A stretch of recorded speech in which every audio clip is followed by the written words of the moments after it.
Oke, halo anak-anak, apa kabar semuanya? Semoga kalian selalu sehat dan semangat dalam pembelajaran kita pada hari ini ya. Oke, pada pertemuan kali ini kita akan mempelajari materi peluang yang meliputi konsep dasar, aturan pecacahan, faktorial, permutasi, dan kombinasi. Oke, sebelum memulai pembelajaran pada hari ini, saya akan membacakan tujuan pembelajaran pada hari ini.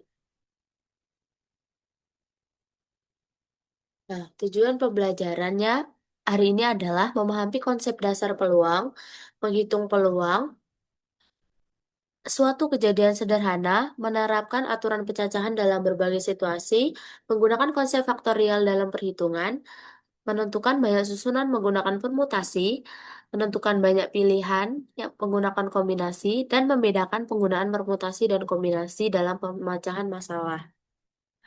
Oke, apa sih itu peluang?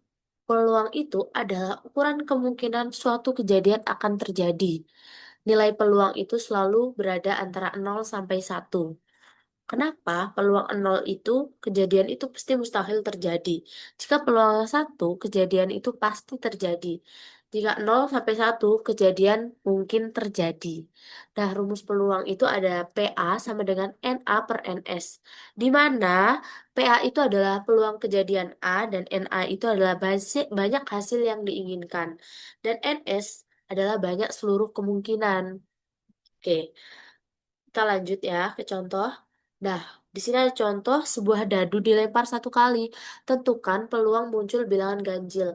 Nah, kalau dadu itu ya ada 6 sisi ya dia kayak 1, 2, 3, 4 sampai 6. Nah, tentukan peluang muncul bilangan ganjil. Nah, jadi kan banyak seluruh kemungkinan itu atau NS itu ada 6 ya. Lalu bilangan ganjil yang mungkin dari 1 sampai 6 itu ada 1, 3, 5. Maka banyak kejadian yang diinginkan adalah 3. Kenapa 3? Karena muncul bilangan ganjil tadi ada 3 dari 1 sampai 6 kan. Makanya banyak kejadian yang diinginkan atau NA itu ada 3. Nah, lalu kita substitusi ke rumus P sama dengan NA per NS, di mana NA-nya tadi adalah 3 dan NS-nya itu adalah 6. Maka 3 per 6 sama dengan 1/2. Jadi peluang munculnya bilangan ganjil adalah 1/2.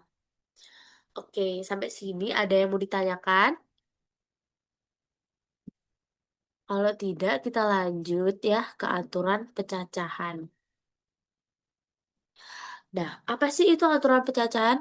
Aturan pecacahan itu digunakan untuk menghitung banyak kemungkinan tanpa harus meneruskan satu persatu. Nah, kita lanjut ke yang pertama itu ada aturan perkalian. Aturan perkalian itu jika suatu kegiatan terdiri dari beberapa tahap, maka jumlah kemungkinan diperoleh dengan mengalihkan banyak pilihan pada setiap tahap. Nah, contohnya ada Tony memiliki 3 baju dan 4 pasang sepatu. Berapa banyak cara Tony memasangkan baju dan celana yang dimilikinya?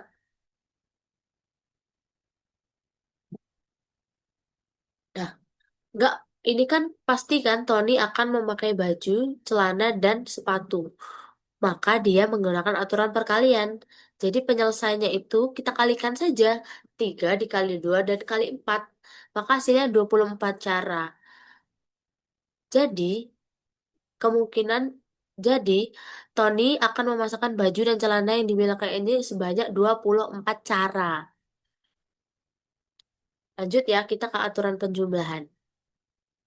Nah, aturan penjumlahan adalah jika pilihan saling terpisah, maka jumlah kemungkinan diperoleh dengan menjumlahkan banyak pilihan.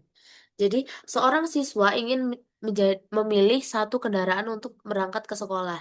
Ia memiliki 4 sepeda dan 3 motor. Berapa banyak pilihan kendaraan yang dapat dipilih?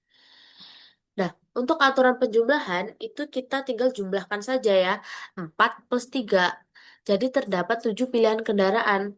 Nah, kalau aturan perkalian tadi kan tinggal mengalihkan saja ya. Jadi ketika penjumlahan, kita tinggal menjumlahkan saja. Oke, sampai sini ada yang mau ditanyakan tentang aturan pecacahan?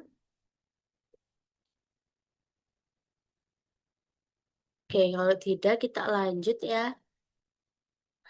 Nah, sebelum kita masuk ke permutasi dan kombinasi, saya akan menjelaskan tentang faktorial terlebih dahulu. Faktorial adalah perkalian beruntun dari suatu bilangan sampai satu.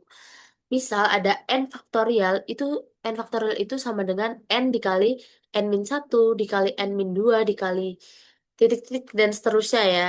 Misal ada 5 faktorial, itu tuh isinya adalah 5 kali 4 kali 3 kali 2 dan kali satu dan sama dengan 120. Nah, misal ada 6 siswa akan berfoto berbaris. Berapa banyak susunan yang mungkin? Nah, tinggal kita kalikan saja 6 kali 5 kali 4 kali 3 kali 2 kali satu sampai ke angka satu. Jadi hasilnya ada 720. Jadi berapa banyak susunan yang mungkin? Itu ada 720 susunan yang mungkin. Oke, kita lanjut ya ke permutasi ya. Nah, permutasi itu adalah cara menyusun suatu percobaan atau kejadian dengan memperhatikan urutan, di mana rumusnya itu ada PNR ya, sama dengan N faktorial per N min R faktorial, di mana P itu adalah permutasi dan N adalah banyaknya unsur yang tersedia dan R adalah banyaknya unsur yang akan disusun. Syaratnya, nilai R harus lebih kecil atau sama dengan N. Oke, lanjut ya kita ke contoh. Nah, misal dalam suatu organisasi akan dipilih 7 orang ketua, seorang sekretaris, dan seorang bendahara dari 7 orang calon yang memenuhi kriteria. Berapa banyak susunan kepengurusan yang mungkin dari 7 orang calon yang tersedia? Nah, diketahui N-nya itu 7 ya, karena ada 7 orang calon, dan R-nya itu 3. Kenapa 3? Karena kita akan mencari, kita akan memilih seorang ketua, sekertua, sekretaris, dan bendahara. Jadi 3 ya, R-nya 3. Lalu kita substitusikan ke rumus P, N, R. Sama dengan 7 faktorial per 7 min 3 faktorial. Jadi 7 faktorial, 7 kurang 3 faktorial. 7 kurang 3 adalah 4 ya, 4 faktorial. Jadi hasilnya 210. Jadi, banyak susunan kepengurusan yang mungkin dari 7 orang tersebut adalah 210. Oke, sampai sini ada yang mau ditanyain tentang eh, permutasi? Oke, kalau tidak kita lanjut ya.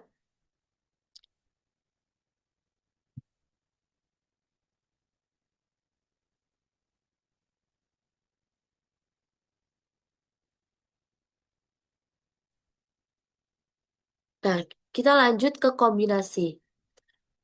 Kombinasi adalah cara menyusun suatu percobaan atau kejadian tanpa memperhatikan urutan. Nah, rumusnya itu ada CNR di mana N faktorial per N min R faktorial dikali R faktorial. Di mana C itu adalah kombinasi dan N itu banyaknya unsur yang tersedia dan R itu ada banyaknya unsur yang akan disusun. Nah, syaratnya sama ya, nilai R harus lebih kecil atau sama dengan N. Nih, contohnya adalah sebuah pertemuan dihadiri oleh 10 orang. Jika setiap orang saling berjabat tangan satu sama lain, berapakah banyak jabat tangan yang terjadi? Nah, N-nya itu 10 ya, karena ada 10 orang dan R-nya itu 2. Kenapa 2? Karena berjabat tangan itu hanya bisa dilakukan 2 orang ya. Maka kita masukkan ke rumus 10 faktorial per 10 min 2 faktorial dikali 2 faktorial. Hasilnya adalah 45. Jadi, berapakah banyak jabat tangan yang terjadi? Itu ada 45 jabat tangan. Nah, sampai sini ada yang mau ditanyakan tentang kombinasi atau yang lain-lain?